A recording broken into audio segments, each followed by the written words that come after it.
بسم الله الرحمن الرحيم. الحمد لله رب العالمين، والصلاة والسلام على رسولنا محمد وعلى آله وأصحابه أجمعين. مسلمان دوغن مصورابتر، السلام عليكم. bayram ayına altın ağız beklemeli diyarlar.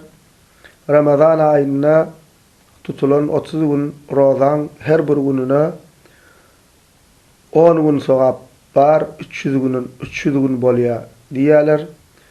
Bayram ayına 6 gün roza tutsan cemi 360 gün bolya. Şeydip bir yılın sogabına eye bolyarsın diyarlar. Şol doğru mu ka ya toslap tapılan zat mı deyip soraptır.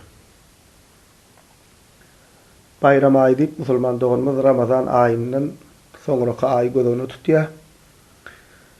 Hicri aylardan musulman doğumlar Ramazan ayının sonraki ayı Şevval ayı diliyor.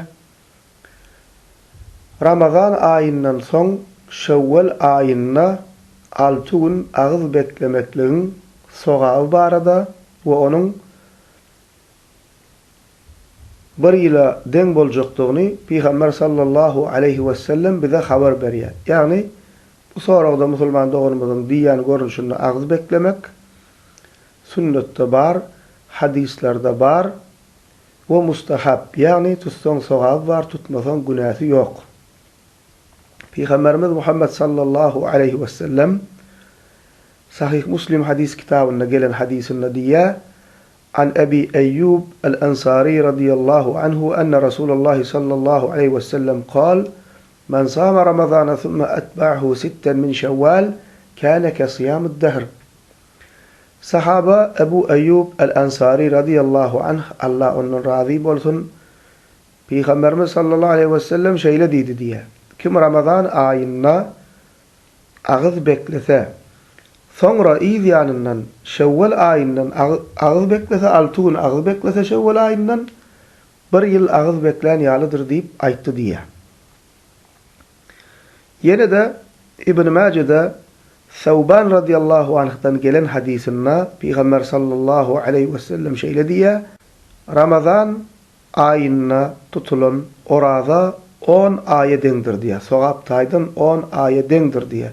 Çünkü başka hadisinde Peygamber sallallahu aleyhi ve sellem diye her yaxşı amala 10 esse sogap badır diye Ramazan ayına tutulan oraza 10 aya dendir sogapta. Ve onun izyanından Şevval ayına tutulan 6 gün olsa diye 2 aya dendir ve bunun tamamı diye 1 yıldır diye. Yani musulman doğanlar Ramazan ayına 1 ay ağız bekledin, sogap taydan 10'a köpelsek ne ay bolýar?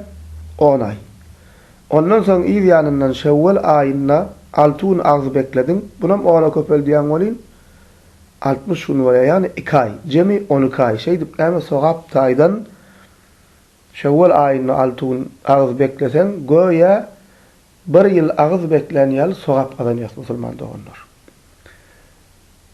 Şevval ayına 6 gün ağız bekleyecekler. Eğer Ramazan ayından kazası bar olsa ilki kazasını tutmalı. Son Şevval ayından 6 gün ağız beklep başlamalı.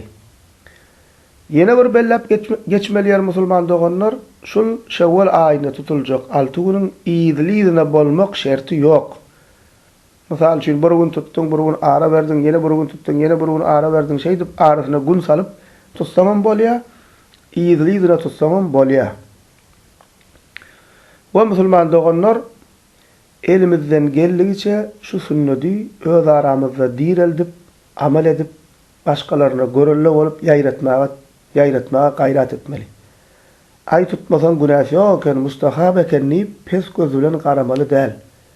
Çünkü musulman doğanlar yerin aşağına giremizden son, kavra giremizden son bizim zerre yalçak, sogabı mehtaç bolacak günlerimiz var önümüzde. Şonun için hiçbir sogaba pes qaramalı değil. Yerin üstünde kak şu zatlara näme etmeli musulmanlar onlar? Yaxşı amal etmeli, nefil orada tutmalı, nefil namaz kılmalı, teheccüd kılmalı. Ve şu sünnete amal etmek bilen, şu sünnete öz aramızda direldip, başka da şunu bilmeyen doğanlarımıza yetirmeli, görülle olmalı musulman doğanlar. Ve Bir insanyň farzlary berja etmegi bir kemsiz. İyi ýanyndan ýene-de nefil ibadetler berja etmegi musulman doganlar Allah Taalaň söýgüsini, razylygyny kazanýan en möhüm zatlardyr. Ýani Allah Taalaň razylygyny kazanjak en möhüm zatlar ilkinji farzlar, soňra nefil ibadetlerdir musulman doganlar. Şonuň üçin bu sünnetlere de amal etmäge gaýrat edelim. Elhamdülillahi rabbil alamin.